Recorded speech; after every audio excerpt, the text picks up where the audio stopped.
شروع اللہ کا نام لے کر جو بڑا مہربان نہایت رحم والا ہے۔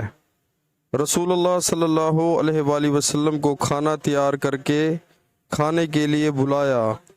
آپ صلی اللہ علیہ وآلہ وسلم نے کھانے کے بعد فرمایا کہ آؤ تمہیں نماز پڑھا دوں۔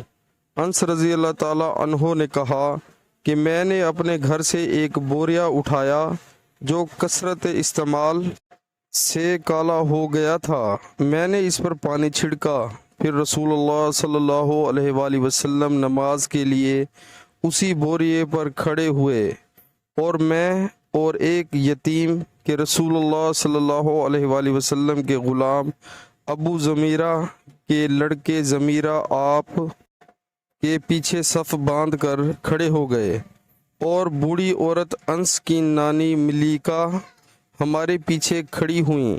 پھر رسول اللہ صلی اللہ علیہ وآلہ وسلم نے ہمیں 2 رکعت نماز پڑھائی اور واپس گھر تشریف لے گئے۔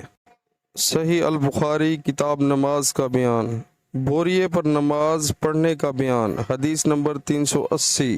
پیارے مسلمانوں، اللہ تعالی ہمیں حدیث پاک سن کر اس پر عمل کرنے کی توفیق عطا فرمائے، آمین۔